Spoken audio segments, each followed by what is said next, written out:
So I let her lick the rapper.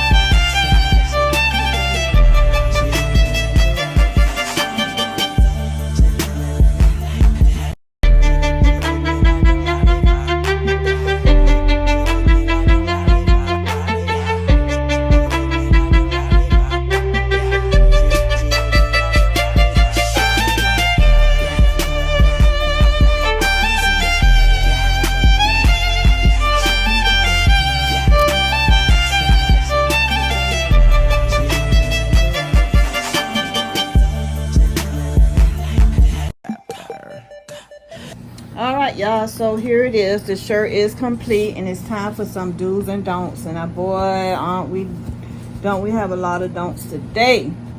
So before I decide to move it off the board, I said, well, I don't have to press it on this board. I'm just doing the middle of the shirt.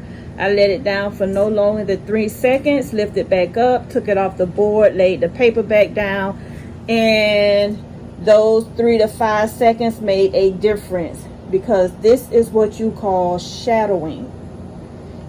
When you your image move and you lift the heat press up, and then you try to put stuff back down, trying to put it back where it was.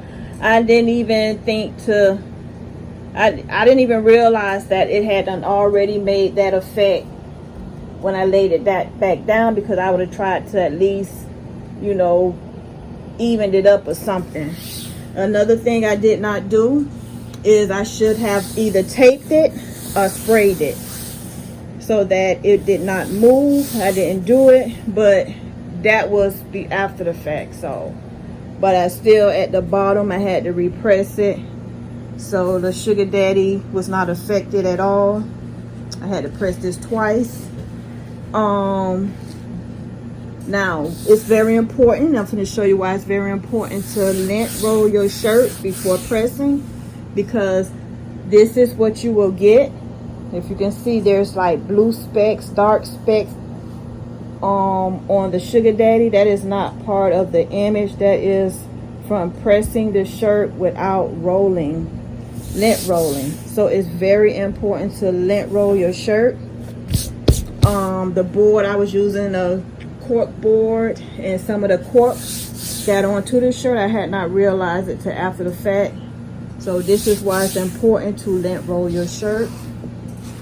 Right here I put the sugar daddy on, as you can tell, but as you can tell right here as well, a lot of people like to tear their edges because they don't like that line that it gives. And I can show you a line a little better here, so you can see that outline.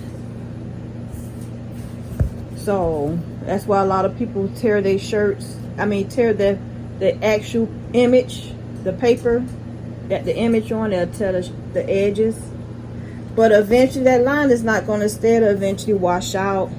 It's not a permanent line, but presentation when giving it to your customer is a must.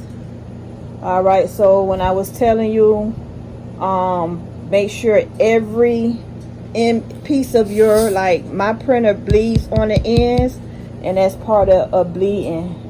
That's ink that was on my image I didn't catch. I thought I caught it all. So you want to make sure that on your edge of your papers you don't have any ink stains.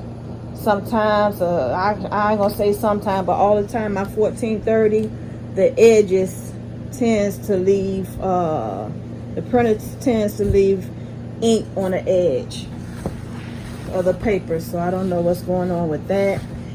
This shirt came with a hole, so I couldn't have used this shirt anyway for a customer, so it was best that I use it, and I don't feel too bad making an error on it, because this would have been either a return shirt, a shirt I made for myself, which is what I did.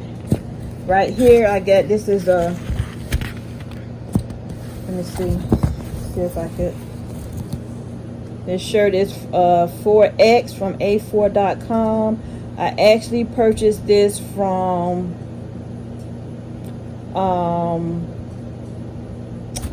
what's the name of it?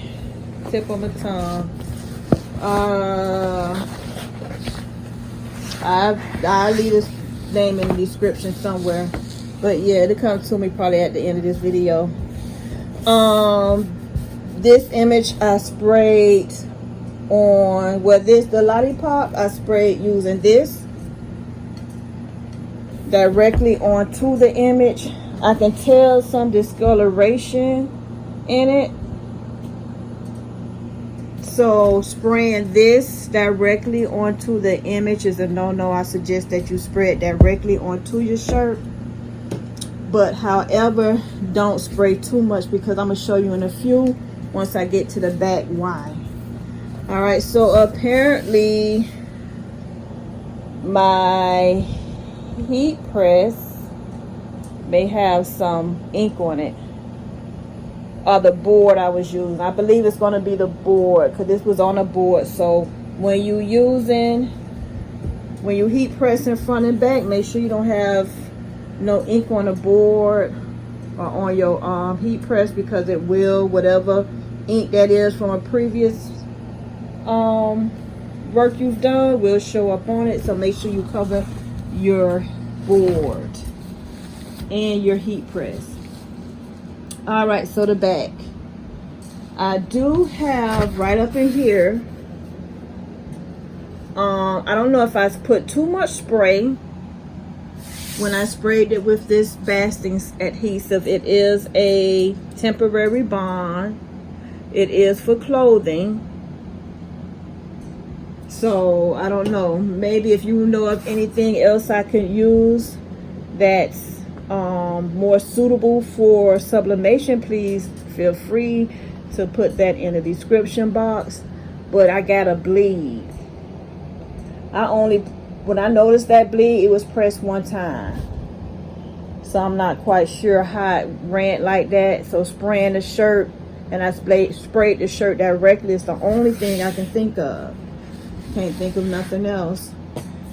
The arms, what the arms look like. All right, look like look like I got some kind of, where I taped it. You can see where I taped it. So I don't know if that's the tape showing through or not. Up in here, I want to show you, even though I lint rolled it, I still got some blue speckles. And I caught myself lint rolling that really good. So apparently not good enough, because I still got some blue specks. So make sure you lint roll your shirt good. Right here I had a border on my image, so I know where to cut, because the image was white. So I needed a border to cut, like a guide. And apparently I can't even cut a straight line either. So I got a lot of ink from the border on the image. So make sure if you are putting a border, cut all of the border off from the image, because it actually shows up.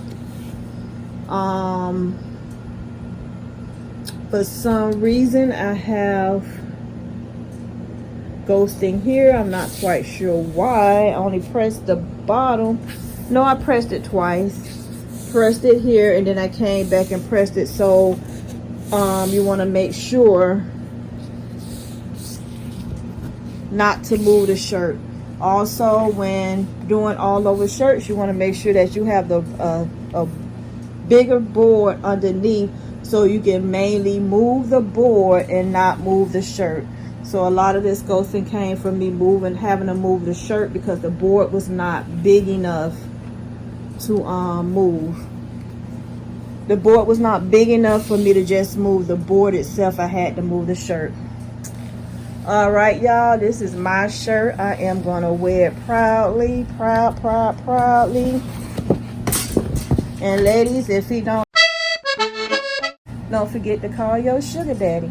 I'm Nikki from MyFavorites.com. Don't forget to like and subscribe so you don't miss that video. If you have not seen part 1 of actually how I paste my shirts together on using Adobe Photoshop, don't forget to go back and look at that neither. All right, y'all, until the next one. Peace.